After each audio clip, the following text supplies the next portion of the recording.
पर्यटन तुम्हाला ठिकाण दाखवतं, पण प्रवास तुम्हाला स्वतःची ओळख करून देतो. नमस्कार मित्रांनो, मी शिवाजी शिंदे. काही दिवसापूर्वी मला लेह लडाखला जाण्याची संधी मिळाली. ही सहल हॅपी व्हॅकेशन्स यांनी आयोजित केली होती. आज मी लेह लडाखबद्दल बोलणार नाही. आज मी बोलणार आहे प्रवासाबद्दल. कारण त्या प्रवासानं मला एक गोष्ट पुन्हा शिकवली. प्रवास हा पर्यटन नसतो. प्रवास म्हणजे स्वतःमध्ये होणारा बदल असतो. एक प्रश्न, तुमच्याकडे कार आहे, एक घर आहे, बँकेत पैसे आहेत, पण गेल्या 5 वर्षात तुम्ही स्वतःसाठी किती प्रवास केला? उत्तर जर एकही नसेल तर एकदा विचार करा. आपण फक्त उपजीविका करत आहोत की खरंच जीवन जगत आहोत? मराठी माणूस कुठं मागे पडतो? मी इन्शुरन्सच्या बिझनेसच्या निमित्तानं लोकांना भेटतो.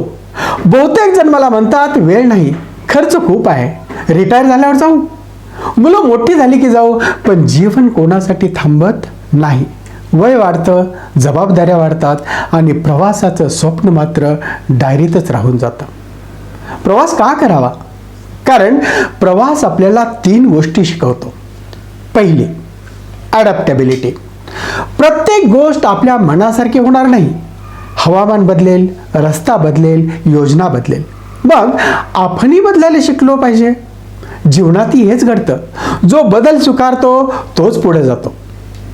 दुसरी, ह्युमिलिटी अर्थात विनम्रता. हिमालयासमोर उभं राहिल्यावर स्वतःचा अहंकार किती छोटा आहे हे जाणवतं. निसर्ग सांगतो, तू मोठा नाहीस, तुला अजून खूप शिकायचं आहे. आणि तिसरी गोष्ट, ग्रॅटिट्यूड. जे रोज सहज मिळतं, स्वच्छ हवा, पाणी, घर, कुटुंब, आरोग्य, त्याची खरी किंमत प्रवासात समजते. पण सर्वात मोठा धडा, मला एक विचार खूप आवडतो. प्रवास सुंदर गाडीमुळं होत नाही, प्रवास सुंदर होतो सोबतच्या माणसामुळं. गाडी कोणती आहे, बस, ट्रेन, विमान की साधी ऑटो, याने फारसा फरक पडत नाही. जर सहप्रवासी चांगले असतील तर साधा प्रवासी अविस्मरणीय होतो. आणि चुकीची माणसं सोबत असतील तर सर्व सुखसोयी असूनही आनंद हरवतो. मित्रांनो, हा फक्त प्रवासाचा नियम नाही, हा आयुष्याचा नियम आहे. तुमच्या आयुष्याच्या प्रवासात सकारात्मक, प्रामाणिक आणि प्रेरणादायी माणसं निवडा. कारण माणसं तुमचं भविष्य घडवतात. प्रवासातून शिकलेलं आयुष्यात कसं वापरायचं? आता प्रवास संपला, फोटो सोशल मीडियावर टाकले आणि पुन्हा जुनंच आयुष्य. असं झालं तर त्या प्रवासाचा उपयोग आहे का? नाही. प्रत्येक प्रवासानंतर स्वतःला 3 प्रश्न विचारा. मी काय नवीन शिकलो? मी कोणती सवय बदलणार? मी कोणत्या भीतीवर मात केले? जर प्रत्येक प्रवासानंतर तुम्ही स्वतःमध्ये एक बदल केला तर 10 प्रवासानंतर तुम्ही पूर्णपणे वेगळी व्यक्ती असाल.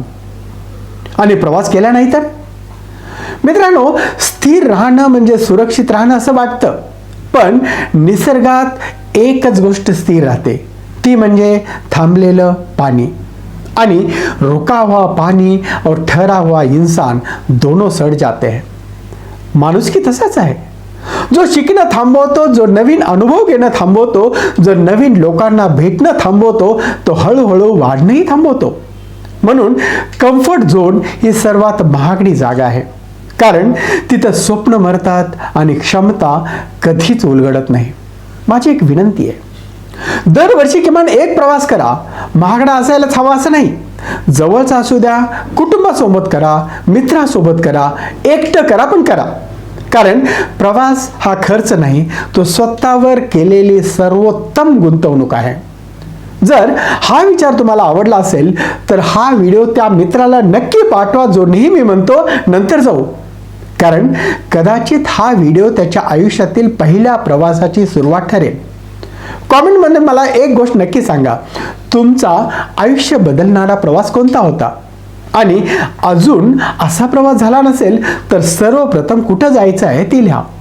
अशाच जीवन बदलणाऱ्या विचारासाठी कोच शिवाजी या चॅनलला सबस्क्राईब करा. कारण इथं आपण फक्त यशाबद्दल बोलत नाही तर यशस्वी आणि समृद्ध जीवन कसं जगायचं याबद्दल बोलतो.